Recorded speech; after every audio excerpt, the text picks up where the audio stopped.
Imagine being at an airport, rushing through the crowd, focused on catching your next flight, when suddenly, something, or rather, someone, stops you dead in your tracks. That's exactly what happened to John Archer, one of the world's most powerful CEOs. He was always in control of his time, his money, his future. But this one moment changed everything.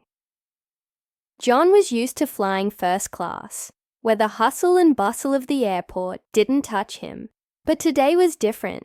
Due to a last-minute change, he was stuck taking a commercial flight, surrounded by people. He didn't like it. The noise, the crowds. It was a world he had long left behind, too busy building an empire to worry about mundane things, like standing in line or waiting at the gate. But then, as he sat in the waiting area, something caught his eye. A little boy, standing alone by the windows, staring out at the planes on the runway. There was nothing particularly striking about a child at an airport, but this boy was different. There was something about him that felt familiar. At first, John thought he was just imagining things. He was exhausted, after all, but the more he looked at the boy, the more he couldn't shake the strange feeling. The boy was around 6 or 7 years old, with dark hair that curled slightly at the edges, and big, expressive eyes. John couldn't stop staring. He couldn't place it at first, but then it hit him. The boy looked just like him, like a younger version of himself. The same sharp jawline, the same intense gaze. It was uncanny. John's mind started racing. Who was this child? Was it just a coincidence? He knew it couldn't be. There was something more. He felt a strange pull toward the boy, like an invisible string connecting them. But that didn't make any sense. He didn't have children, at least none that he knew of. His life had always been about his career. Relationships came and went, but he never settled down long enough to even think about being a father. And yet, there was this boy. John shifted in his seat, trying to shake off the unease creeping over him. Maybe he was overthinking it. Maybe he just needed some sleep. But as he watched the boy from across the terminal, he couldn't help but feel a knot tighten in his chest.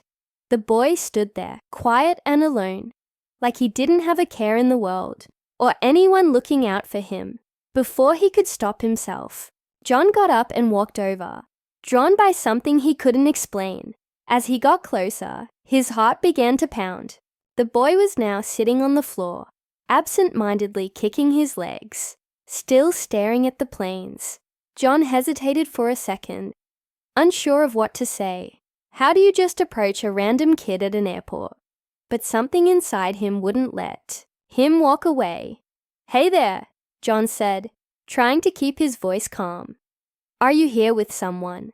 The boy looked up at him, his eyes wide, but not scared. He blinked, like he was surprised someone had noticed him. He shook his head. "No, I'm waiting for someone," he said in a small voice. John crouched down to his level. "Who are you waiting for?" The boy shrugged. "A lady said she's coming to get me. She works at the airport." John frowned. A lady? This didn't sound right. His instincts kicked in. Something was definitely off. He glanced around, searching for anyone who might look like they were with the boy, but no one seemed to be paying attention. "Do you know where your parents are?" John asked, trying to keep his tone gentle. The boy shook his head again. "My mom, she's not here anymore." John's heart skipped a beat. He didn't know what he expected, but it wasn't that. He swallowed hard. "What about your dad?" The boy shrugged again, looking away. "I don't know him." For a moment, John couldn't speak. He felt like the wind had been knocked out of him. This boy had no father, no family waiting for him. And he looked just like John. At that moment, a woman appeared, an airport worker with a badge that read Social Services. She walked over, giving John a polite but questioning look. "Thank you for keeping him company," she said. "I've got it from here." John stepped aside, but something inside him wouldn't let go. "What's going on with him?" he asked, keeping his voice low. The woman hesitated, glancing at the boy. "His mother passed away recently. We're trying to find him a place to stay." John's breath caught in his throat. He looked back at the boy, sitting so quietly, so alone. The resemblance was undeniable. The questions in his mind grew louder, more urgent. Could it be? Could this boy be his son? The woman was about to lead the boy away, but John couldn't move. His mind raced, memories flashing through his head, past relationships, moments long forgotten, faces he hadn't thought about in years. There was one in particular, a woman he had been with many years ago. Could it be her? Could this be their child? He needed answers, but he didn't know where to start. He watched as the boy disappeared into the crowd, his small figure swallowed by the bustle of the airport. And just like that, the moment was gone. But John knew he couldn't let it end. There, his flight was boarding. But for the first time in years, his schedule didn't matter. All that mattered now was finding out the truth. John's heart raced as he stood in the middle of the airport, torn between the life he knew and the possibility of something he had never imagined. Could this boy really be his son? And if he was, what was John supposed to do now? The questions hung in the air, unanswered, as John made a decision that would change everything. This wasn't just a random encounter. This was the beginning of something much bigger. John didn't board his flight. He couldn't. His mind was too clouded by the image of the little boy, a mirror of his younger self, and the question that gnawed at him. Could that really be my son? The idea seemed too wild, too impossible. But the more he thought about it, the more everything started to fall into place. After all, John hadn't always been the man he was now. Cold and focused on nothing but business. There was a time, years ago, when his life was different. He thought back to his younger days, when he was just starting to build his company. Back then, he had been in a relationship. Nothing serious, at least not to him, but with someone he genuinely cared for. Her name was Lisa. She had always been the free spirit, full of life and warmth. But as his career began to take off, their relationship fell apart. He hadn't been ready for commitment, for family, or for anything that would get in the way of his dreams. So he let her go, focusing entirely on his work. He hadn't heard from Lisa in years. The last time they spoke, she had moved to another city, and their lives went in completely different directions. John had assumed she was living her own life, just as he had been living his. But now, standing in that airport, he couldn't stop wondering, had she been pregnant when they split? Could she have had his child without telling him? It sounded crazy, but the more John thought about it, the more it made sense. The boy looked so much like him, and Lisa. If anyone could have kept something like this from him, it would have been her. She had always been independent, determined to make her own way in the world, with or without him. John felt a pang of guilt. If this boy was his son, he had missed everything. The first steps, the first words, the birthdays, the simple moments of being a dad. He had been so wrapped up in his own world, so obsessed with building his empire, that he might have lost the only thing that really mattered. His heart pounded as he made his way to the information desk. Determined to find out more, he asked the woman at the counter about the boy. Describing him as best as he could, she looked at him skeptically, but checked her records. "I'm sorry, sir," she said. "We can't give out personal information. But if you're concerned, I can connect you with the social services representative handling the case." John nodded, feeling a mix of relief and anxiety. A few minutes later, the same woman from earlier, the one who had taken the boy, appeared. She was cautious, but polite, clearly wondering why John was so interested. "I can't help but feel a connection to that boy," John said, his voice low but steady. "I need to know if there's any chance that he's my son." The woman's eyes widened, and she glanced at him with curiosity. "It's not every day someone comes to us with a question like that," she said, folding her arms. "But we're handling his case carefully. His mother passed away recently, and we haven't been able to locate his father. If you truly believe there's a connection, you would need to go through the proper channels." John's heart sank. He wasn't sure what he had expected, but it seemed like this wasn't going to be as simple as just asking. Still, he knew he couldn't let it go. "What do I need to do?" he asked. The woman hesitated for a moment, then handed him a card. "Start here," she said, "but you'll need proof. Something concrete. We can't release any information until then."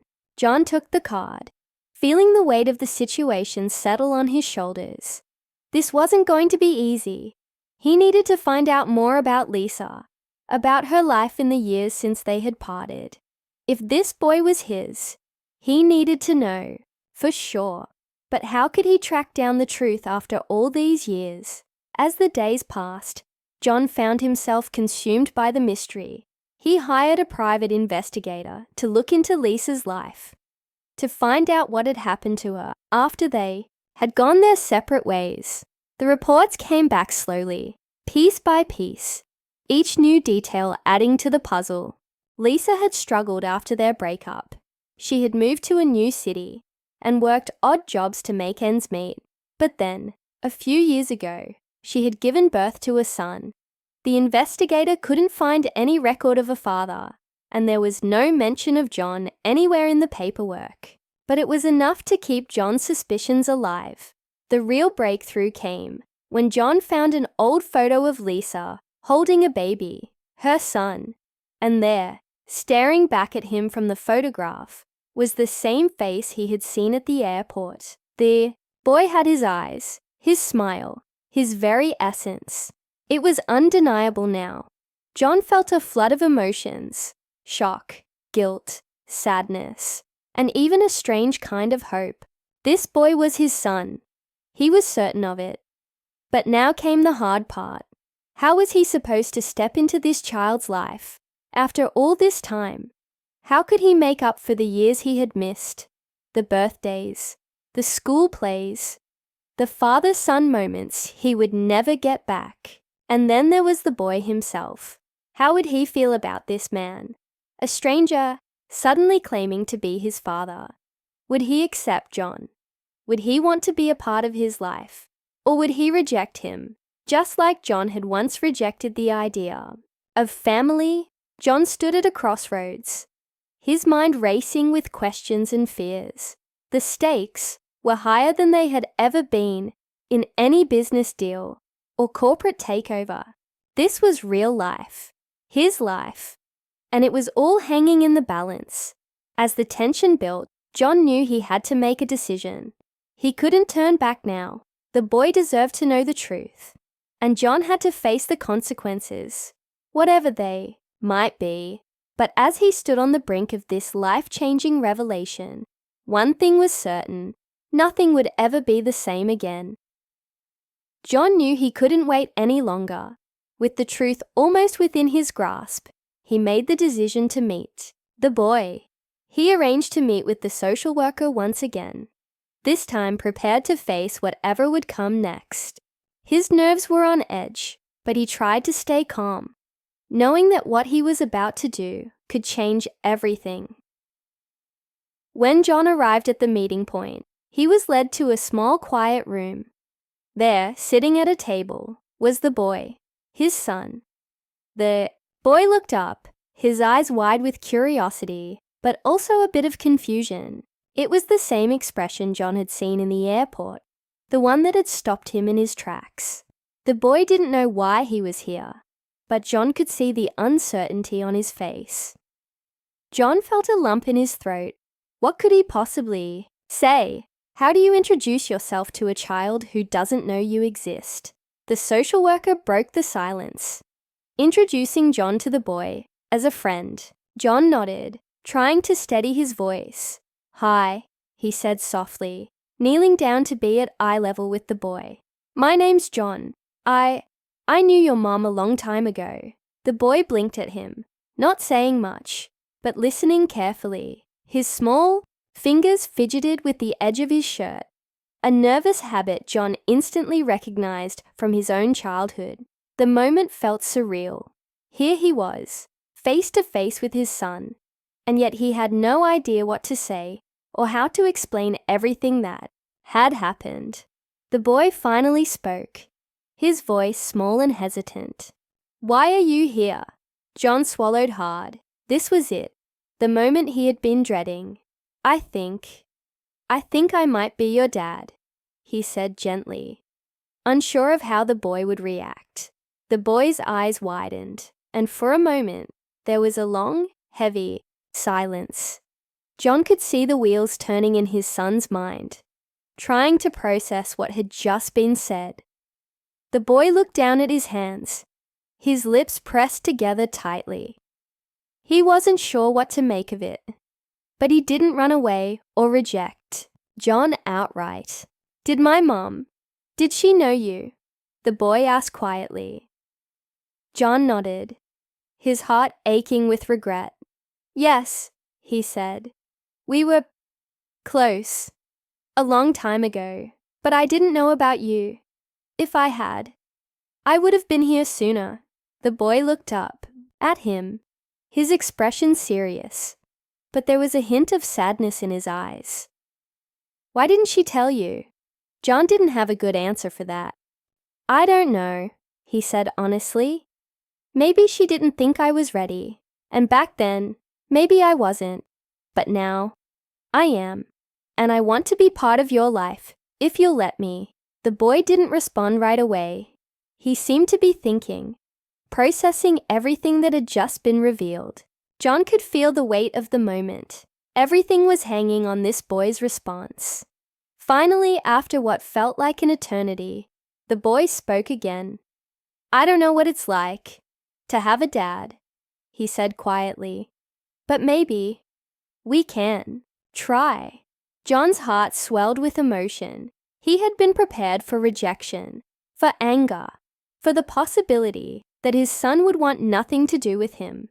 But instead, this brave little boy was willing to give him a chance. It wasn't a guarantee, but it was more than John had hoped for.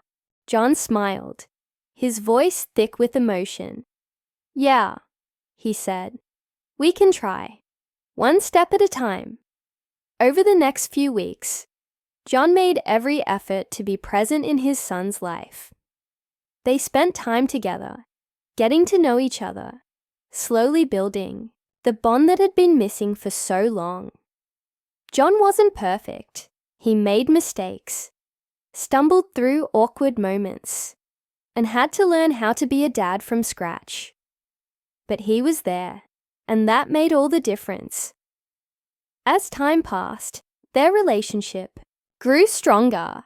The boy began to trust John more, opening up about his life, his feelings, and the loss of his mother.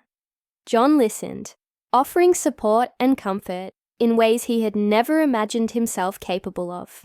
For the first time in his life, business took a back seat. His son became his priority. The boy, who had once been so hesitant and unsure, started to smile more, laugh more. He began to feel secure, knowing that he had someone who cared for him, who would always be there no matter what. John couldn't replace the time he had missed, but he could make sure that going forward, his son would never feel alone.